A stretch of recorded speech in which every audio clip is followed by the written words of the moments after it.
What's up? We've got the 2017 Honda Civic Si project car above me on the lift here. We've got a Whiteline rear sway bar. We've got Whiteline front and rear end links. I'm going to tell you all about these parts, why you might want them, and exactly how to install them. Let's get going.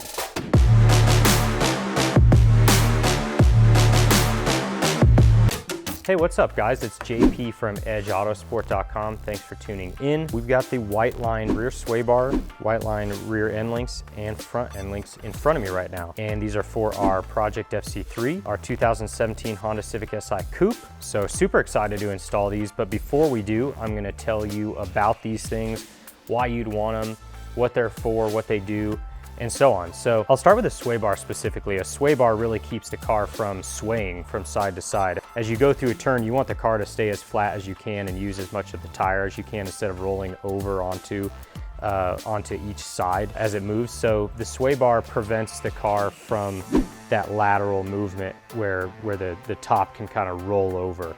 Sometimes they're called anti-roll bars by other companies or other people, so you'll hear that term pretty often. But that's really what it's made to do, is prevent the car from rolling. It kind of just keeps it laterally planted a little bit better. So the stock sway bar, I just measured it. It's 19 millimeters wide or thick. The Whiteline sway bar is 22 millimeters thick. This actually measures 23, but it's powder coated, and I don't believe that the stock one's powder coated. So that powder coat might add a little bit, but Whiteline says it's 22 mil. The bar, I'm sure, is actually 22 at the minimum. So it's a much bigger bar. It's gonna add some more rigidity and stiffness to that bar that allows that movement or doesn't allow that movement. So that's ultimately what the sway bar does. Now, the Whiteline also comes with two different points where you can install the end link at. And we'll get into the end links in a second. But the end link goes into one of these holes. The closer the end link is to the center of the bar, so there's 2 points. The furthest out one is a looser setting. It allows the sway bar to flex a little bit more. And we're not talking about a ton more flex, but just a little bit. And the closer inset hole is going to allow the sway bar to move less. So it basically stiffens up or uses more of the sway bar. It's kind of like choking up on a bat. You know, it just totally changes the dynamic of what the sway bar is doing at a given point. So that is the sway bar. Two-way adjustable for this rear Civic one. The end links now are what connects the sway bar to the chassis. Now on the rear, the sway bar connects to the end link connects to the lower control arm with the spring perch in it. So that's where the rear connects. The front connects to the shock itself. So it'll connect the shock to the actual sway bar. And all it's doing is referencing a more solid point on the chassis. It's referencing a point where it can mount and kind of sway off of and create leverage off of. So that's what this stuff does. These are really useful in any sort of performance driving situation where you're turning hard, turning fast, going faster in turns, stuff like that. But even on the street, it's actually going to give you a much more crisp feel as you're going through turns. You'll be able to feel it as you go through kind of sweeping turns, and the faster you're going, the more it's going to keep the car planted and the more you're going to feel it. So sway bar end links and sway bars definitely have a dramatic effect on how the car handles, and it's definitely noticeable once inside the car the further you push your car. So we're super excited to get these on our car right now, and let's just get into the install so we can show you guys how to do this. Here are the tools that we're going to use to get this job done. There's a small variety of tools that you can probably get away with using that are slight alternatives to these, but these are the sizes and general tools that you'll need to get this done. There's a combination of wrenches here. We've got a couple different 17s that you use to tighten the lock nuts and the end link rod in the middle at the same time. You got a 16 millimeter wrench and a 14 millimeter wrench right here. Having the ratcheting flex heads definitely helps do the job a lot easier. So if you can find one of those, or if you have one of those, that'll be helpful. We've got a 5 millimeter Allen key right here. We've got a 12 millimeter socket, 14, 16, and 17 millimeter socket, as well as a 5 millimeter hex bit right there. Then we have a combination of socket wrenches right here, ratcheting socket wrenches, a breaker bar, and a torque wrench in order to get everything tightened back up properly again. And then the handy dandy impact wrench, that's definitely going to make things work a lot faster.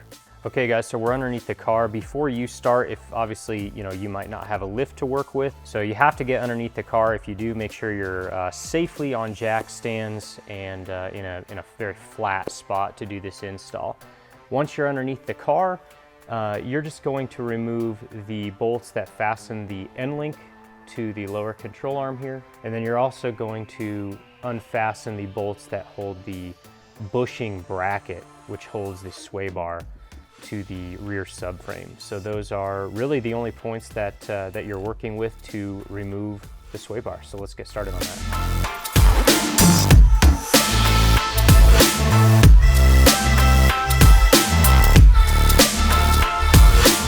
So you're going to use anything 12 millimeter to get this thing off of here, a socket, a wrench, and then also 12 mil on the rear, on the bracket that attaches the sway bar to the subframe. Okay, now that we've got all the bolts taken off, we're just going to take the rear sway bar completely out of the car. It's going to stay attached to the brackets and everything. You're going to want to reuse the brackets. We've got new bushings, but you keep the old brackets. And because we're replacing the sway bar and the end links, you can just leave the end links attached to the old sway bar.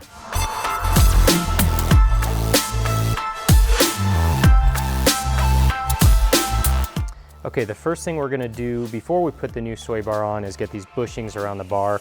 We're gonna use this high performance bushing lubricant that Whiteline provides.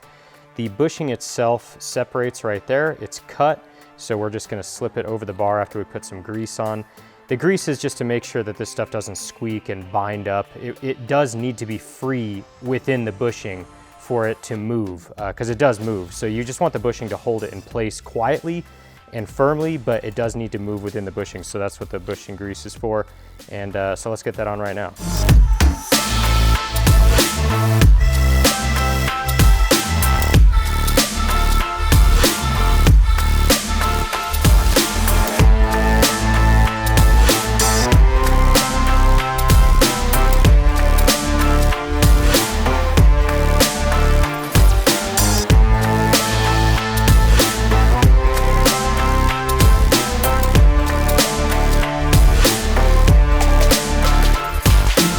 So we just try to put the sway bar back on the car without doing anything else, but it's really, really tricky to try to get it inside of the control arm the way it is. So we're gonna lower the rear control arm just from the outside, see if we can sneak the sway bar in with just a little bit more clearance on the lower control arms.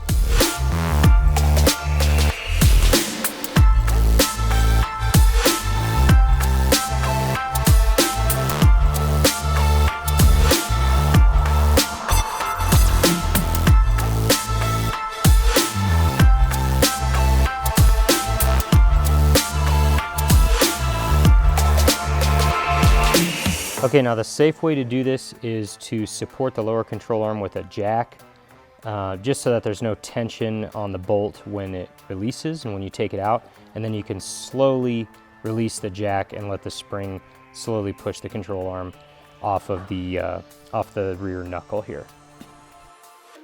Okay, we got the rear sway bar in right now. We got the bushings fitted, brackets fitted. We're just gonna go ahead and place the sway bar in the car, attach it to the chassis loosely, and just let it hang for now.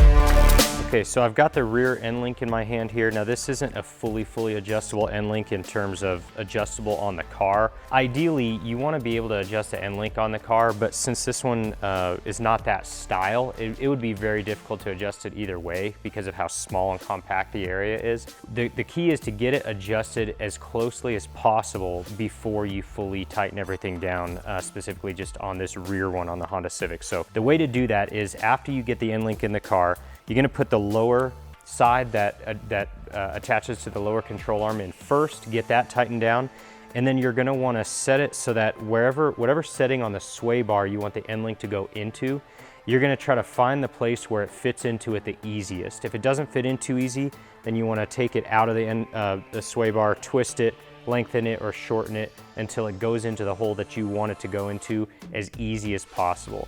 So we've already done that. We're gonna go ahead and just mount up our sway bar right now in the correct location and get it all fastened down.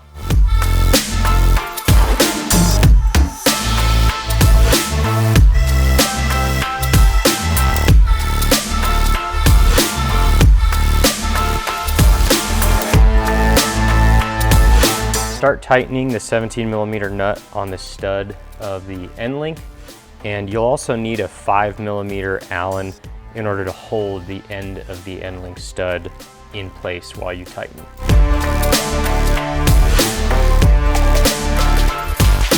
Now that the sway bar is fastened down, go ahead and put the spring back in and then fasten the lower control arm to the knuckle.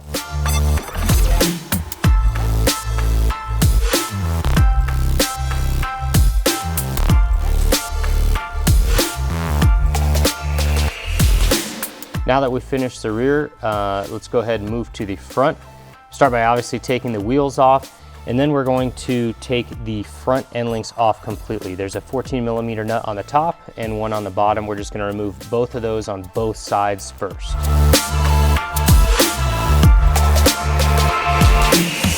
So with the new front end link from Whiteline, because this is adjustable with reverse threads through this center rod, go ahead and loosen the lock nuts on both sides 100% loose, and then start with a fully tightened end link all the way in. From there, once you need to adjust it, it's only gonna go out on both sides from there.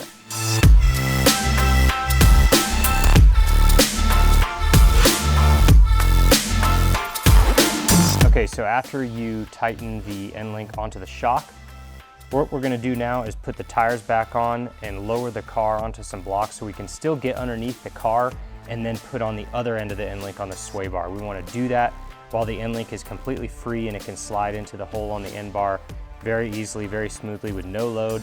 Tighten it down from there and adjust it as necessary in order to get to that point, and then tighten it down from there, and then we're good to go.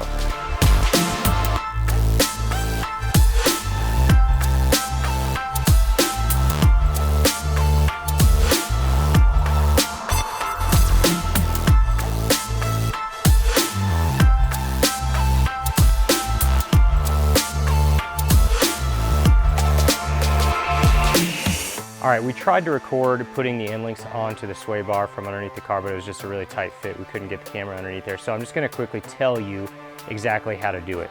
Once you have the end link on the shock up here, go ahead and lower the car. Make sure the e-brake's on so the car doesn't move. Lower the car onto some blocks or some ramps or anything so that the car is fully loaded up. And then put the end links onto the sway bar in a location where the sway bar or the end links can go in freely, and then you're gonna tighten them from there. You can tighten them with the wheels off if you want, which is what we're gonna do, but as long as that sway bar, once it's loaded up, those end links are going onto it freely before you tighten it up, that's the key right there.